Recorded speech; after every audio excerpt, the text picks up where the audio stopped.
Today, aviation speeds our defense, aids our business.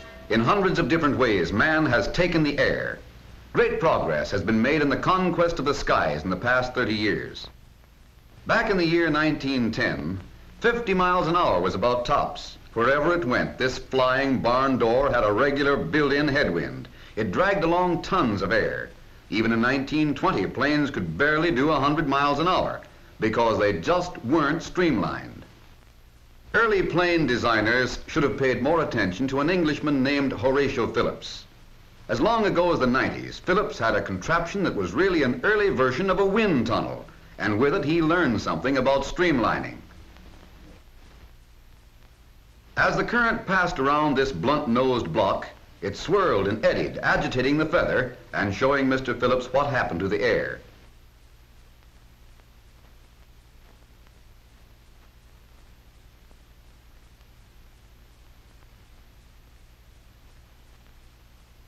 Finding that the air was much disturbed by its passage around the square block, Mr. Phillips experimented with many others.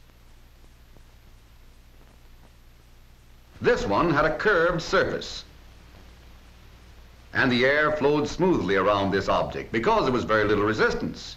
Mr. Phillips had discovered the basic principle of streamlining, which is simply shaping lines so the air can pass over smoothly without too much resistance. But somehow nobody thought this was very important at the time. Mr. Phillips was forgotten until years later we wanted to make our planes go faster. Then began scientific research to learn the secrets of air in motion. Man-made cyclones shriek through modern wind tunnels at speeds as high as 760 miles per hour, even faster than the speed of sound. The brainchild of Horatio Phillips has come of age at last, in this age of wings. With these instruments, engineers observe the action of the wind on a model suspended in the tunnel. Down, down, down, spinning to the earth. Will the wings crumple when the plane pulls out of the dive?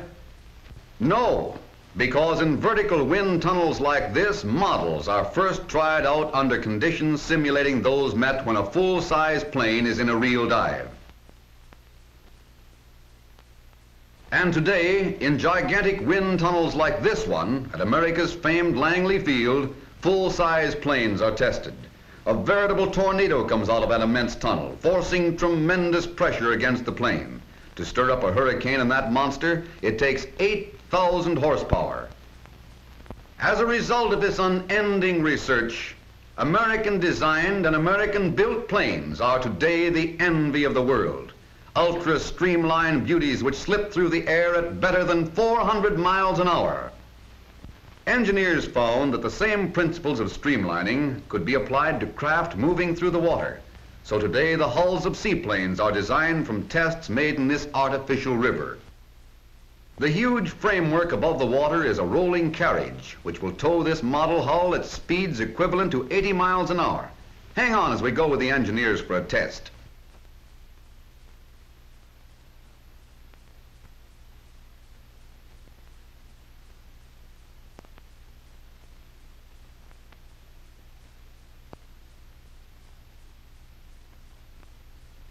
And the result of months and years of experiment, transoceanic planes that carry heavy loads, thanks to streamlining. The same methods have helped perfect the fast new Navy mosquito boats. Roaring over the waves at 57 miles per hour, Uncle Sam's newest weapon packs a mighty sting, streamlined for both air and water. Now what about streamlining on land? Automotive engineers have been busy too. And today, with a new method of photography, they are able to study the motion of the air around a moving object.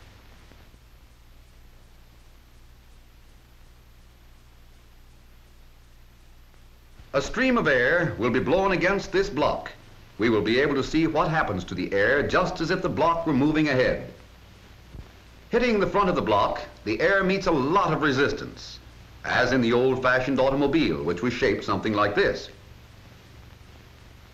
Resistance wasn't much less when cars of a few years ago were shaped like this block. But the engineers kept on improving, rounding off sharp corners and slanting flat surfaces, until today The contour of the modern automobile follows a design which is the result of many experiments. Here is the streamlined shape of our most modern automobile, designed so that the air streams by in a smooth, easy line, which is the basis of all streamlining. Thus, resistance is lowered, speed and safety increased. Let's take this car out on the road for some practical tests of streamlining. Those ribbons are floating easily across the top of the car because of streamlining. This experiment shows that there's no bubbling or confusion of the air, just a smooth, gliding stream. Let's try another test. This affair is a hydraulic jack, arranged so it will open the doors of the car and hold them open when it's traveling at a fair cruising speed. This gauge will tell us how many pounds of pressure we're up against. Now let's go for a ride. We'll sit in back and keep out of the way of that gadget. Say, they've even got the inside streamlined. The front doors will be closed at the start, and then the hydraulic jack will open them. Well, we're getting up to a nice road speed. Now let's see what will happen if we open those doors. Watch this. There go the doors, opening slowly against the tremendous pressure of the onrushing air. They're only partly open, but the pressure goes up, and it takes more gas to hold our speed at 50. Here's something you'll never see on the road. Doors wide open at 50 miles an hour, and it takes a wide open throttle to fight against that pressure. 200 pounds of pressure, and using twice as much gas to keep that speedometer up there. Now see what's happening to those ribbons. The resistance of the door makes the air churn around in eddies, causing drag. This experiment shows the terrific pressure the engineers had to overcome, and did, by streamlining.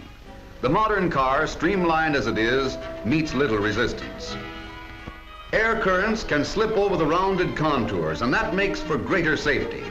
Automobiles of today are faster, safer, and more economical to operate. Designers and engineers have spent years of testing, years of finding out about the air and what it does. So on land, water, and in the air, America has been streamlined. America takes the air.